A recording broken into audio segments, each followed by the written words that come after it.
Hello friend, good morning. এখন থেকে আমার ব্লগটা স্টার্ট করলাম। এখন ঘড়িতে বাজে 4:30।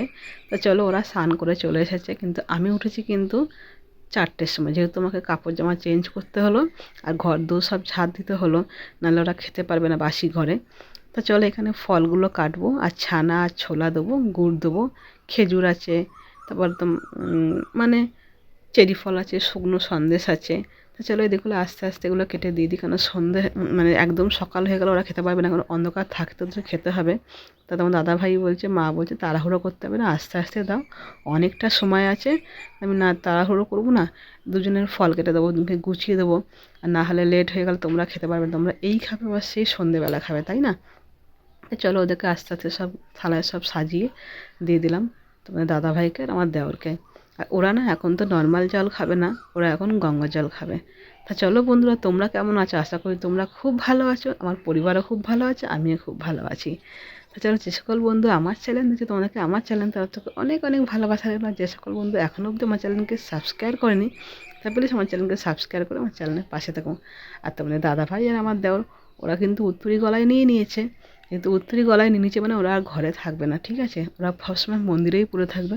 আর দেখো, আমাদের গরুর দুধের পিওর ছানা, মানে এই ছানাটা তো আমার কপালে কোনো সময় জোটে না, যেহেতু আমার গ্যাস অম্বল আছে।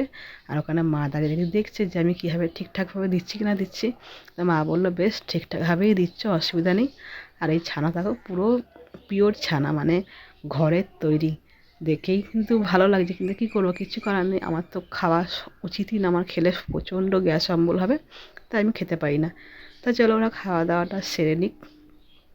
ওরা খাওয়া দাওয়াটা সেরেই কিন্তু আর ঘরে থাকবে না, ওরা প্রায় চলে যাবে ঠিক গোপাড়ায় শিব মন্দিরে, কেন এই পুজোতে শুনেছি ঘরে থাকতে নেই। দেখো, তোমার দাদাভাই আমার দেওয়া দুজনে মিলেই বেরিয়ে গেল। আর এখনও অবধি অন্ধকার আছে, এখনও অবধি সকালের মানে ভোরের আলো এখনও অবধি ফোটেনি, না কিছুক্ষণের মধ্যেই তোমার ভোরের আলো ফুটে যাবে। তারপর তো বুঝতেই পারছো, আস্তে আস্তে সংসারে অনেক কাজই আছে। ওপাশে মা তোমার ঘরে মানে ঘর নিকাবে, মানে সামনেটা দরজার সামনেটা নিকাবে, আর আমি এদিকে তোমার কাপড় জামাগুলো সব ধুয়ে ফেলবো, যেগুলো ওরা পরে স্নান করেছে, আমি যেগুলো কাপড়টা ভোরবেলা ঝেড়েছি সেগুলো সব ধুয়ে ছাদে গিয়ে মেলে দেবো। আর বুঝতেই পারছো, সকালবেলা উঠলে কাজে প্রচুর এনার্জি পাওয়া যায়, যারা যারা ভোরবেলা ওঠে তারা প্রচণ্ড কাজে এনার্জি পায়, আমি তো খুব পাই। এবার কে পায় না পায় সেটা আমি বলতে পারবো না, কিন্তু হ্যাঁ, দুপুরবেলা না আসলে কিন্তু শরীরটা প্রচণ্ড খারাপ করে। তো এদিকে মাও তোমার তুলসী তলার সামনেটা নিকিয়ে দিচ্ছে, আর বাবা এই পাশে সমস্ত ইটগুলোকে ঠিকঠাক করে সব মানে গুছিয়ে রাখছে, সব এদিক ওদিক হয়ে গেছিলো। তো চলো, দেখতে দেখতে অনেকটা সময় চলে যাচ্ছে। আর দেখো, সকালবেলা না এত সুন্দর লাগে ছাদ থেকে, মানে পুকুর পাড়টা মানে অনেক চুপ করে বসে থাকি, আর ঠান্ডা হাওয়া এত ভালো লাগে, খুব ভালো লাগে। তা চলো, এখন তো ছাদে উঠতে প্রচণ্ড মজা লাগে, যেহেতু এখন অবধি রোদ্দুরটা উঠিনি, কাপড় জামাগুলো মিলে নিয়ে এরপর যখন বেলাতে এখন রোদ্দুরটা উঠবে না, তখন মনে হচ্ছে পা পুড়ে যাচ্ছে, এত রোদের তাপ হবে, তখন মনে হয় কাপড় তুলতেও আসতে ইচ্ছা করবে না, কাপড় মিলতেও আসতে ইচ্ছা করবে না। তা চলো, এদিকে আমার সমস্ত কাপড়গুলো সব মেলা হয়ে গেছে। এবার তোমার বাসি বাসনগুলো সব একটু ভিজিয়ে দিই। বাসনগুলো সব সারা রাত্রি তো শুকিয়েছিল, সেগুলো তাড়াতাড়ি করে মেজে নিই। আর বেশি বাসন নিয়ে অল্প কটা বাসনই আছে, আর ছেলে মেয়েগুলো তো এখনও ঘুমাচ্ছে, ওরা তো এখনও অবধি ওঠেনি, ওরা উঠতে উঠতে এখন অনেক দেরি আছে। তা চলো এদিকে, তো চলো, সকালে বাসি কাজকর্ম সব কিছু হয়ে গেছে। তা এবার একটু চা করা হবে, মা আমি আর আমার যা আছে, বাবা, চারজন মিলে খাবো। তবে দাদাভাই তো আর তো কিছু খাবে না, সেই মানে আবার সেই সন্ধ্যেবেলা খাবে, এখন আর সেই ভোরবেলা খেয়েছে আর খাবে না। তো চলো, এরপর কাজগুলো সারা যাক, তা তোমার সঙ্গে পরে কথা বলছি। আর বাবা এদিকে সকাল সকাল বসে গেছে গরুর জন্যে খাবার রেডি করতে, মানে খড় কাটতে, বাবা ছাড়া কে আর কাটবে। আর তোমাদের এখানে মা এখানে বললো আজকে বৌমা বেগুনি আর আলু ভাজা হবে, আমি বেশ যা করবে করবে, এতে আমার কি অসুবিধা। তো মা বললো, আমি এক কাজ করি, তোমাকে রেডি করি, তুমি রেডি করে নাও। তা মা এদিকে রেডি করে দিয়েছে, আমি এদিকে বেগুনিগুলো ভেজে নিচ্ছি, যেহেতু বাবা 7:30টার মধ্যে কাজে বেরোবে, তো বাবাকে তো খাবার দিয়ে দিয়েছে মা, বাবা এদিকে তাড়াতাড়ি করে খেয়ে কাজে বেরিয়ে। তাছাড়া ওদিকে রান্নাবান্নার দিকেও বসে গেলাম, ভাতটা বসিয়ে দিয়েছি আমি এখানে। আজকে রান্না হবে, একটা টক হবে, আর সজনে আলু দিয়ে তোমার একটা পোস্ত হবে, সবজির তরকারি হবে একটা, আর চাটনি হবে। তো চলো, আমি সজনে আলুর তরকারিটা বসিয়ে দিই, পোস্তটা, এপাশে উচ্ছে ভাজাও হবে। আর ডাল না করলে তো বাচ্চারা খেতে পারবে না, তাই ডালটাও করে নিয়েছি। তো এদিকে আমি হাফ রান্না করে নিয়েছি, একটা রান্না বাকি ছিল, সেটা খুকু বসিয়ে দিয়েছি। আর এদিকে তোমার ঘরে কাজ হচ্ছে, সেজন্য মিস্ত্রিদের জন্য ও চা বসিয়ে দিয়েছে। তো ও স্নান টান হয়ে গেছে, আমার এখনও অবধি স্নান হয়নি, তাই না ওইটা করে মিস্ত্রিদের চা দেওয়া। তোমার দাদা ভাইরা এদিকে স্নানে যাচ্ছে, আবার ওদের যেসব নিয়মগুলো থাকে সেসব নিয়মগুলো ওরা পালন করছে, কিন্তু আমি তো এসব কিছুই বুঝি না। আর আমি এর আগে মানে আসিও নি কোনো দিনই, প্রথমবার মানে চৈত্র গাজনে এলাম। তো এখানে গাজনটা খুবই সুন্দর, আমার তো প্রচণ্ড ভালো লাগছে। তোমার দাদাভাই বলে তোমারও খুব ভালো লাগবে, তুমি আসোনি বিয়ের পর, একবার এসেছিলাম কিন্তু দাদাভাই তখন উপোস করেনি বলে জানতাম না। তো এবারে উপোস করেছে বলে তাই জানতে পারলাম। তা আগেরবারও দুবার উপোস করেছে, তখন আমি ছিলাম না। তা চলো এদিকে ওদের হয়তো সব নিয়ম টিয়ম পালন করছে, আমি তো আর এসব কিছুই বুঝি না, হয়তো আমাকে বললেও আবার আমি জানতে পারবো যে কী সব নিয়ম এগুলো। তা চলো এদিকে তোমার ছেলেমেয়েরা সব স্নান করে নিয়েছে, ওদের কাপড় জামাগুলো সব ধুয়ে, এবার আমারও শাড়িটা আছে। তা চলো আবার ছাদে যেতে হবে, এবার ছাদে যেতে মাথা যেন ফাটবে, কী করবো, কিছু করার নেই, যেতে তো হবে ছাদে, তাই না?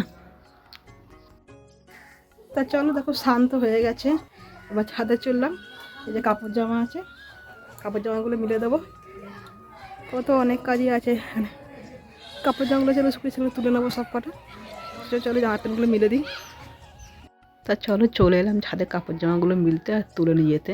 আর আজকের না ঘরে মহাদেবের মহা হব্বিষি আছে, তোমাদের দাদা ভাই আমার দেওর করবে দুটো ঘরেই, তোমাদেরকে আমি সব দেখাবো, তোমার ভিডিওর সঙ্গে থাকবে। তারপর ওপারে আবার বুলানের গান শুনতে যাবো, বুঝতেই পারছো অনেক দিন এগুলো হয় না, এগুলো দেখা। হ্যাঁ মহা হব্বিষি কিন্তু তোমাদেরকে দেখাতে পারবো না আমি, জাস্ট নমুনাগুলো দেখাবো, সামনাসামনি যেগুলো হবে সেগুলো, ভেতরে যাওয়া হবে সেগুলো দেখানোর কোনো নিয়ম নেই। তা চলো কাপড় জামাগুলো তুলে নিয়ে নিচে যায়, আর প্রচণ্ড গরম, চুলটাও ছেড়েছি, খুব বিরক্ত লাগছে। আর এদিকে ছেলে মেয়েগুলো ভাত টাত খেয়ে ওই পাড়ায় যাচ্ছে, ওই পাড়ায় পুজো হচ্ছে, তো ওরা ঘরে কি আর থাকে, তা যাক ওরা চলে যাক।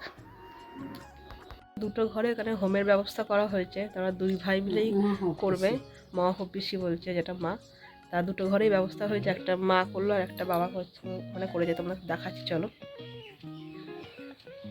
তা আজকের মহা হব্বিষির ব্যবস্থা করার জন্য বাবা মা কিন্তু দুজনেই উপোস করে আছে, শুধু 1 কাপ করে চা খেয়েছে আর কিচ্ছু খায়নি। বাবা মনে হয় মুড়ি খেয়েছে, মা তো খায়নি, মা শুধু চা খেয়েছে। তা এই ঘরটায় আমার ছোটো দেওরটা করবে, আমার ঘরটায়, আর পাশের ঘরটায় আমার তোমার দাদাভাই করবে আর কি। বাবা সমস্ত ব্যবস্থা করে দিচ্ছে, এ পাশে মা ব্যবস্থা করে দিচ্ছে, ওরা যা স্নান করে আসবে আর এসে সঙ্গে সঙ্গে মহা হব্বিষিতে বসে যাবে বাবা ভোলানাথের। তা চলো তোমাদের দেখাবো আমি, আর এখানে তোমরা ওরা বেরিয়ে সঙ্গে সঙ্গে ডাবের জল খাবে। তা আমি প্রথমবার দেখবো, তোমাদেরকেও আমি শেয়ার করবো, তোমাদেরকেও দেখাবো। তো দেখো তোমাদের চলে এসেছে আমার দেওরটা স্নান করে ভিজে গায়ে পুরো, আর এদিকে তোমাদের দাদা ভাইও চলে এসেছে। কিন্তু এটা কিন্তু দেখতে পাবে না কেউ, মা বলে দেখা পুরো দেখা উচিতই না এগুলো, ঠিক আছে, যে করবে সে দেখবে। আর এগুলো খুব ভয়ও নাকি, মা বলে খুব ভয় আছে এগুলো, খুব বাবার নামে তো অনেক অনেক কিছু হয়ে যায়, তা ভগবান যেন কিছু না হয় কারুর। আর দেখো ওরা যেন দুজনেই ঠিকঠাকভাবে পালন করে যেন বেরিয়ে আসতে পারে। বাবা একটু গুছিয়ে দিয়েছে, তোমার দাদা ভাই পাশে বসে গেছে, এদিকে আমার দেওরটাও বসে পড়েছে। বেশিক্ষণ লাগবে না, মা বলে বেশিক্ষণ লাগে না, খুব তাড়াতাড়ি হলে হয়ে যায়। তাই ভেতরে কী হবে সেটা তো আমরা কিছুই দেখতে পারবো না। ওখানে দুধ আর আতপ চাল আর কলা থাকে একটা, এটুকুনি মা আমাকে বলেছে। চলো ওরা দুই ভাই দুদিকে বসে পড়েছে, আর তোমাদের দাদা ভাইয়েরও ওই যে ঘরে আগুন জ্বলছে, মানে দুজনারই শুরু হয়ে গেছে। আমার তো মা যখন বলছিল আমার তো খুব ভয় করছিল, তা ভগবান যেন দেখো তুমি ওদেরকে, তোমার নামে উপোস করেছে বাবা ভোলানাথ, তুমি ওদেরকে দেখো। তোমাদের দাদা ভাইয়ের এখানে হয়ে গেছে, ও বেরিয়ে পড়েছে, বেরিয়ে পড়ে ডাবের জলটা খেয়ে নিচ্ছে, কিন্তু আমার দেওরটা এখন অবধি বেরোয়নি, মানে ও প্রথমবার তো ভয় পাচ্ছে। তা চলো ওইদিকে ওরও আশা করি হয়ে যাবে। তো এবার এখানে কি নিয়ম, কি একটা ভক্ত যদি দেরি হয় তাহলে সমস্ত ভক্ত তার বাড়ি চলে যাবে। তা মা এদিকে আগুনটা নিভিয়ে দিচ্ছে, আর চারিদিকে ধোঁয়া হয়ে গেছে, বুঝতেই পারছো। এদিকে এখনও অবধি ও বেরোয়নি, এক্ষুনি বেরিয়ে যাবে, ওরও হয়ে যাওয়ার কথা। ভয় লাগে আমার এগুলো, প্রচণ্ড ভয় লাগে, তারপর ও বেরিয়ে গেছে, যা বাবা ভগবান আছে। থেকে ওরা আবার চললো সেই শিব মন্দিরে, কেন এখনও প্রচুর ভক্ত আছে, যাদের হয়ে গেছে তারা হবে এক জায়গা হবে, তারপর ওখান থেকে ঘুরে আসার পর ওরা আবার ফল খাবে। তো চলো এদিকে আমি তো এই পাশে কোনো কিছুই পরিষ্কার করতে পারবো না, যেহেতু আমরা ভাত খেয়েছি, মা বলো ভাত খাওয়া কাপড়ে নাড়তে পারবো না, সেই জন্য মা এগুলো, মা আর বাবা মিলে দুটো ঘর পরিষ্কার করে দেবে। তারপর ওরা আবার আসলে মাই বলেছে ফল দেবে, আজকে আমাকে আর ফল দিতে হবে না, যেহেতু আমি ভাত খেয়েছি আমাকে আর কাপড় ছাড়তে লাগবে না। মা তো উপোস করেই আছে, সেই জন্য মাই ফল দেবে। তখন দাদাভাই চলে এসে হাতে একটা ডাব হাতে করে নিয়ে, তো চলো এদিকে মা ওদেরকে ফল গুছিয়ে দিল, ওরা ফল খাচ্ছে। ওরা আবার কাপড় জামা চেঞ্জ করেছে কিন্তু যেহেতু ভিজে গায়ে ছিল। এই পাশে তোমার ছেলে মেয়েগুলোকেও খাওয়ার জন্যে খোকো এদিকে ওদেরকে ম্যাগি করে দিয়েছে, আর সব কটা মিলে ম্যাগি খাচ্ছে। তারপর ওদের খাওয়া দাওয়া হয়ে গেলে আমরাও এদিকে কাপড় জামা পরবো, রেডি হব যাওয়ার জন্য। তো দেখো আমরা কাপড় জামা পরে রেডি হয়ে গেছি, আমরা ও পাড়ায় যাবো বুলান শুনতে। মাও রেডি হয়ে গেছে। মা, আমি আর খুব আমরা যাচ্ছি ওপাড়ায়, বুলানের গান এসেছে, গান শুনতে যাচ্ছে। আর ছেলে মেয়েগুলো দেখো অনেকক্ষণ আগেই চলে গেছে, ওরা এখন আমাদের সঙ্গে গেল না। তা চলো আমরা যাওয়া যাক। তা চলো মা আর আমি বেরিয়ে পড়লাম। এদিকে আমার দেওরটা কাজ থেকে ফিরেছে, তো বলো দিদি তোমরা চলে যাও, আমি আর তোমার দেওর যাচ্ছি। তো এখানে চলে এলাম, বুঝতেই পারছো প্রচণ্ড মানে গরম করছে, আর প্রচুর লোকজন এসেছে, যে এই ভালো শাড়ি পরে আসেনি, দেখা ছাপা শাড়ি পরে এসেছে। কী করবো, এত ভিড়, আর তার মধ্যে পাখা নেই, খুব গরম করছে। আর আগে থেকেই তোমার সবাই চলে এসেছে, মানে কাকিমারা চলে এসেছিলো ছেলে মেয়েগুলোকে নিয়ে, ননদগুলো চলে এসেছে। প্রথমবার আমি বুলান শুনছি না, আমি আরও একবার বুলান শুনেছি। তা দেখো বুলানের গান তো আমি কিছু বুঝতে পারছি না, কী করবো, কিছু করার নেই, তোমাদেরকেও একটু শোনানোর সুযোগ করে দিলাম, যারা কি শুনুনি। ঠিক আছে বন্ধুরা, সবাই তো আর আমার মতন কলকাতায় থাকে না, অনেকে গ্রামে থাকে, তারা এসব বিষয়ে সব কিছুই জানে, আমি হয়তো একটু কমই জানি।